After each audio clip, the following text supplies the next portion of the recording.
Esta es la historia de un rescate heroico. Nos cuenta cómo Jesucristo, el Hijo de Dios, arriesgó todo para venir a la tierra y reconquistar este planeta en rebelión. Bienvenido amigo, bienvenida amiga, al podcast que nos cuenta aquello, El Libertador. Los galileos que volvían de la Pascua trajeron noticias de las obras admirables de Jesús. Entre el pueblo eran muchos los que lamentaban los abusos cometidos en el templo y la codicia y arrogancia de los sacerdotes. Esperaban que ese hombre que había expulsado a los dirigentes del templo fuese el libertador que esperaban. Ahora llegaban informes de que el profeta se había declarado el Mesías.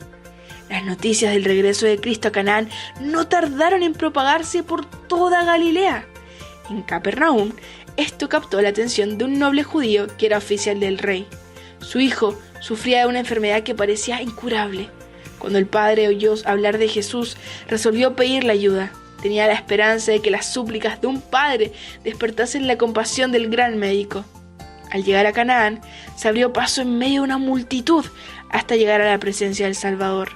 Su fe vaciló cuando vio tan solo un hombre, vestido sencillamente, cubierto de polvo y cansado del viaje.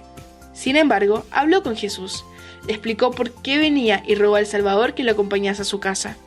Jesús sabía que el Padre tenía ciertas condiciones para creer en Jesús.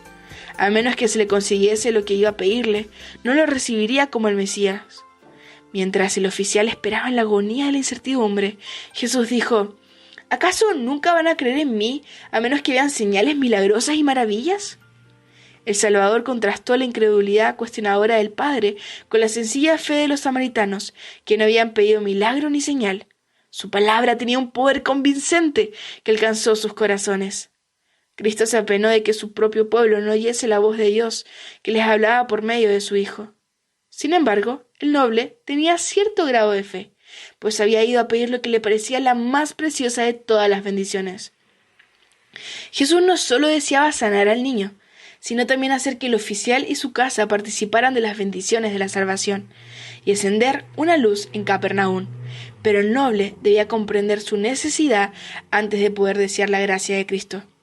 Muchos judíos se interesaban en Jesús por motivos egoístas.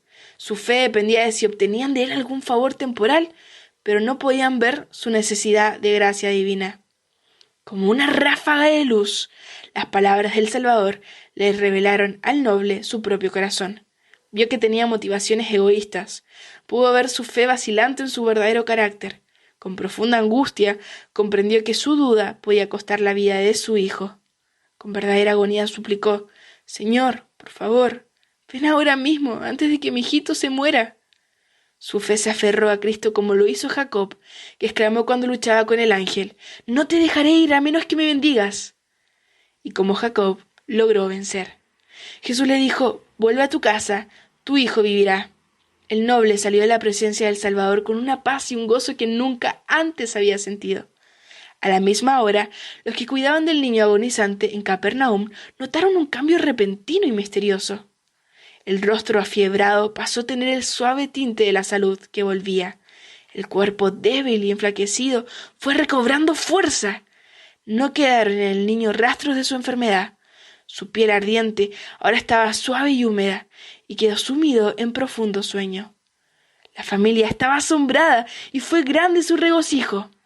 El oficial podría haber llegado a Capernaum al atardecer, después de su entrevista con Jesús, pero él no se apresuró en su viaje de regreso. No llegó a Capernaum hasta la mañana siguiente. ¿Y qué regreso a casa? Cuando salió para buscar a Jesús, su corazón estaba apesadumbrado. Cuán diferentes eran sus sentimientos ahora. Mientras viajaba en la quietud de la madrugada, toda la naturaleza parecía alabar a Dios con él. Cuando aún estaba lejos de su casa, sus siervos le salieron al encuentro, ansiosos por aliviar la angustia que seguramente debía sentir. Pero no manifestó sorpresa por la noticia que le traían, sino que les preguntó a qué hora había empezado a mejorar el niño. Ellos le contestaron: «Ayer, a la 1 de la tarde, la fiebre de pronto se le fue». En el instante en que la fe del Padre se había aferrado a la promesa de Jesús: «Tu hijo vivirá», el amor divino había tocado al niño moribundo. El padre corrió a saludar a su hijo, lo abrazó contra su corazón como si lo hubiese recuperado de la muerte y agradeció repetidas veces a Dios por su curación maravillosa. Tiempo después, cuando el noble supo más acerca de Cristo, él y toda su familia llegaron a ser discípulos suyos. La noticia del milagro se hizo conocida y en Capernaum quedó preparado el terreno para el ministerio personal de Cristo. Como el padre afligido, con frecuencia buscamos a Jesús por el deseo de algún beneficio terrenal y solo estamos dispuestos a confiar en su amor si nos otorgara lo que le pedimos. El Salvador anhela darnos una bendición mayor de lo que le pedimos y demora la respuesta para poder mostrarnos la maldad de nuestro corazón y nuestra profunda necesidad de su gracia. Él desea que renunciemos al egoísmo que nos lleva a buscarlo. El noble quería ver el cumplimiento de su oración antes de creer, pero tuvo que aceptar la palabra de Jesús de que su pedido había sido oído y la bendición otorgada. No debemos creer porque vemos y sentimos que Dios nos oye. Debemos confiar en sus promesas. Cuando le hemos pedido su bendición, debemos creer que la recibiremos y agradecerle porque la hemos recibido. Luego debemos atender nuestras obligaciones, seguros de que la bendición llegará cuando más la necesitemos.